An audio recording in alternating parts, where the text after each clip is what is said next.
Morning. Thank you for joining us today as we share updates on the winter storm that is arriving in North Carolina as we speak. Precipitation has already begun in the far west and will move east over the course of the day. I'm joined by Director of Emergency Management Will Ray, Secretary of Transportation Daniel Johnson, Secretary of Public Safety Jeff Smythe, Secretary of Health and Human Services Dev Sangvi, Major General Todd Hunt of the North Carolina National Guard, and the Commander of the State Highway Patrol, Colonel Freddie Johnson. Jackie Matevier and Mary Lee Bahar are our Spanish language interpreters, and our American Sign Language interpreters are Nicole Fox and Karen Magoon. In most parts of North Carolina, you can expect the weather to impact your life starting today and lasting until next week. If you're watching from home, hopefully you've made all the preparations that you need because depending on where you live, it's about time to stay put. Please do not be out on the roads unless it is absolutely necessary. That's for your own safety, as well as the safety of the NCDOT road crews, the State Highway Patrol, the power company line crews, and other emergency workers who are already hard at work. Starting today, we're anticipating sleet, ice, and freezing rain, whether you do not want to be driving in. And the next week is going to be cold. In most of the state, we expect temperature to fall below freezing every night for the next week. Whatever ice or snow is on the ground at the end of the day will refreeze overnight. Black ice will remain a risk in many places into next week, especially on bridges, overpasses, and shaded areas. Dangerous traveling conditions are not, however, our only concern. Please plan for the possibility that you'll not only be stuck at home for a few days, but that you may be without power. Ice accumulation is heavier than snow, and it can knock over trees, which can then fall on power lines. Avoid any downed power line and report it to your utility.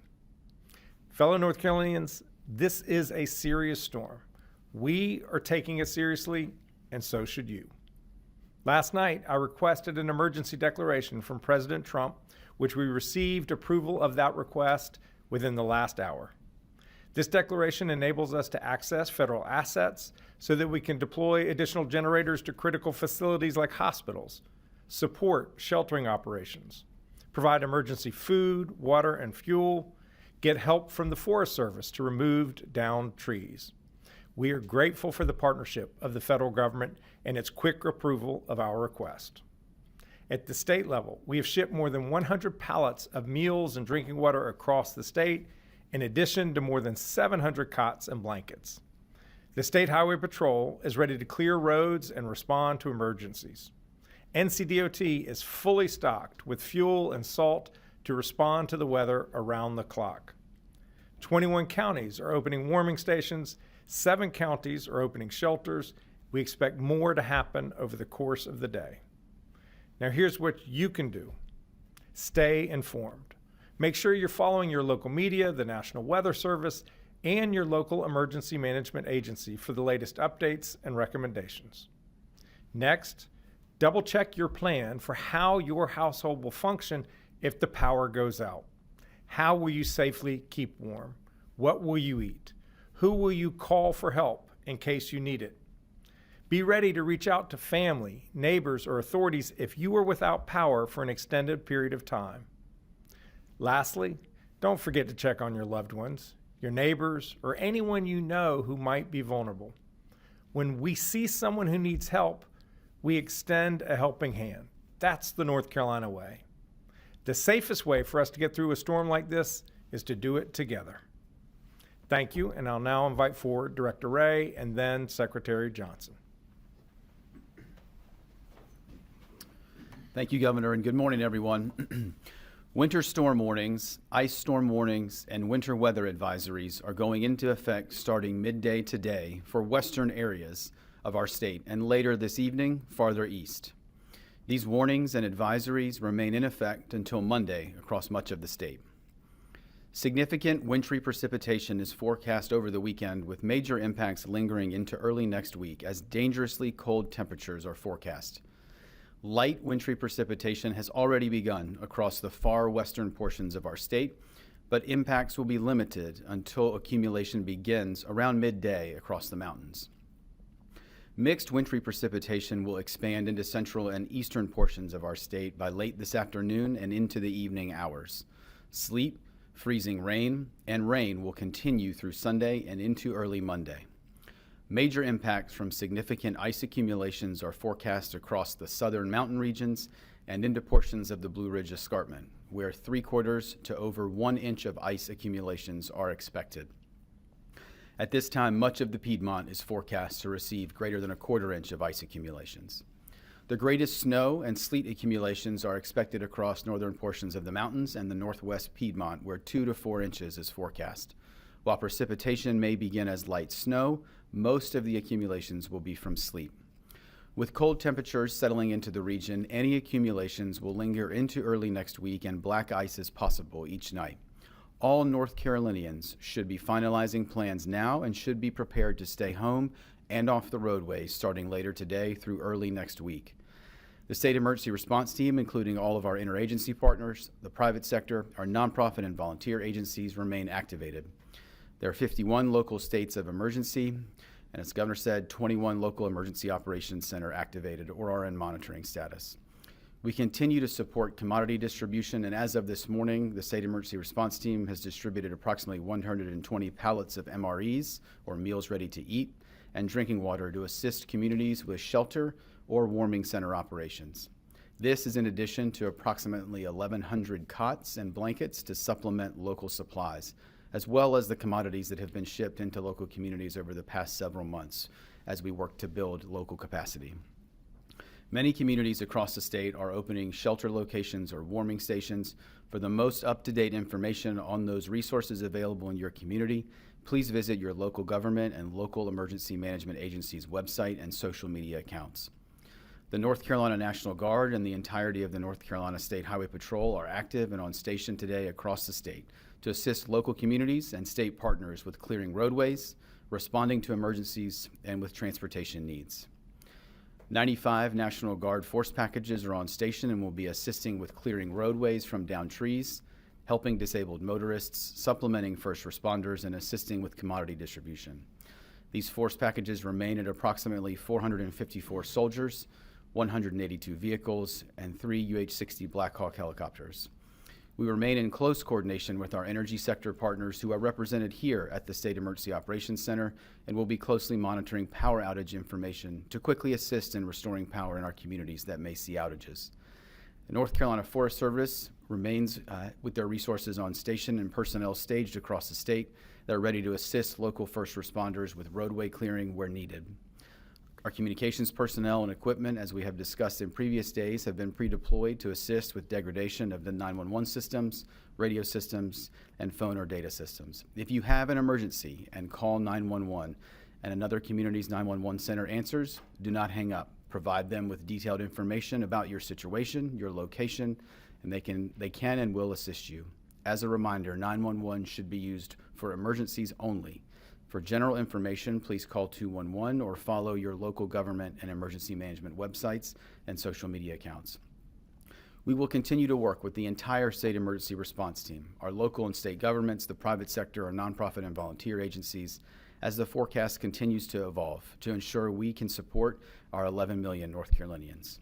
Finally, as I said yesterday, please check on your friends, your family members, your neighbors, or those in your community who may need additional support this weekend. We're going to see significant winter storm impacts, and we are stronger and more resilient together. Thank you, Governor. I'll now turn it over to Secretary Johnson from NCDOT. Thank you, Governor and Director Roy. As we start to see some of the initial waves of this storm in the western part of our state, I want to reiterate what others have said this morning. Please avoid travel this weekend unless it's absolutely necessary. By staying off the roads the next few days, you'll not only help keep you and your families safe, you'll help keep our crews, emergency responders, and other personnel safe as they do their important work. If you choose to drive in the conditions that we anticipate will impact our roads, you are rolling the dice with poor odds. The risk of crashing in these conditions is high, which can lead to serious injury or being stranded in a disabled vehicle in bitterly cold conditions. One thing that's important to note in the days ahead is that freezing temperatures will continue to create hazardous conditions on the roads. Just because precipitation isn't falling doesn't mean it's safe to travel. If you're traveling by rail, please check Amtrak and NC by train for updated schedules, as many routes are closing ahead of the storm. Ferry routes may also be impacted due to high winds. Please check schedules ahead of any travel. NCDOT crews have been working tirelessly this week on pre-storm preparations. I'm grateful for all their efforts and for the work they'll do to help clear the roads in the days ahead. We have crews strategically placed across the state and ready to help with clearing roads, cutting branches, and assisting our utility partners in cases involving damaged power lines. More than 2,000 DOT employees will be working around the clock the next several days to address storm impacts. We've poured our full effort into preparing for this event because we aren't taking chances with your safety. I encourage everyone to stay informed and, if at all possible, to stay put throughout the duration of this storm and until it's deemed safe to travel. People can visit drivenc.gov to view the latest road conditions and other storm-related information. Thank you. I'll turn it back over to Governor Stein for questions. Thank you, Secretary Johnson. If folks have questions, please go to one of the microphones on either side. And if there are no questions in the room, are there any questions online? Andy Dance with WCAB News. You may ask your question. Hi, I'm Annie Dance.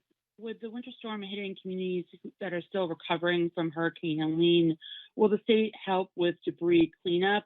And are you concerned about the risk of diseases like measles in emergency shelters? How is the state addressing that? I will invite forward the Secretary of Health and Human Services to answer the second question.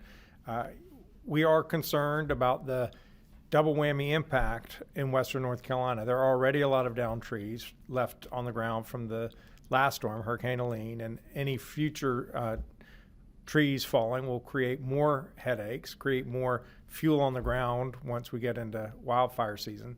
We intend to work closely with our partners at the State Forest Service and the U.S. Forest Service to make sure roadways are cleared, power lines are not impacted, and do everything we can to help people in western North Carolina get through this with the minimum impact possible. As it relates to transmittable diseases, Secretary? Great. Thank you, Governor. You know, anytime we have individuals in close quarters, we worry about any kind of communicable disease. So we ask that individuals practice those things that we've been talking about for a long time. If you're sick, keep your distance. If you happen to touch surfaces or are close to others, wash your hands frequently. Hand hygiene, keeping your distance are going to be two important things, particularly if you're in close quarters. Thank you. Any other questions online? Annie Dance has another question. Annie, please go ahead. Thank you. Just a quick follow-up about the roads. You had mentioned, the Secretary mentioned when deemed safe to travel. When do you expect that to be? No. We have to see how heavy a wallop this storm brings. The fear is the lingering cold into next week will continue to have real impacts on folks' ability to travel. If there's an area that's in the shade, if it's a bridge or an overpass where it's not getting ground temperature, those areas tend to stay icy beyond when you would think the ice should be there. And so we will, over the course of the coming days, have more information, more guidance for drivers. drivenc.gov. Did I get that correct? Yes, sir. Every time I throw out a website, I got to be worried. Folks should check drivenc.gov for the latest information in their part of the state.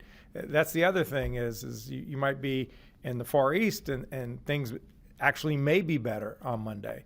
But then you may be up in Boone or Watauga County and it's still hazardous to drive. So folks really need to be paying attention to what's going on in their local community.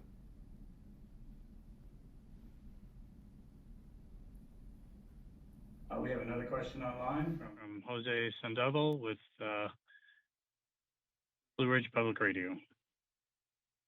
Hey, thank you. Just to ask as well, we're based out of Western North Carolina. Are there any concerns about losing phone service or phone signal? Any concerns like that for the region?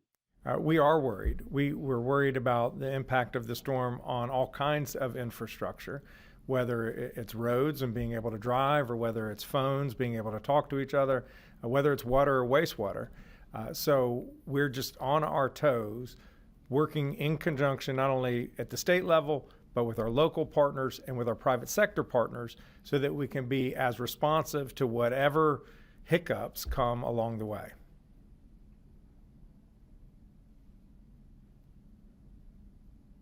There are no additional questions online. Thank you all very much. Good luck getting through the next couple days.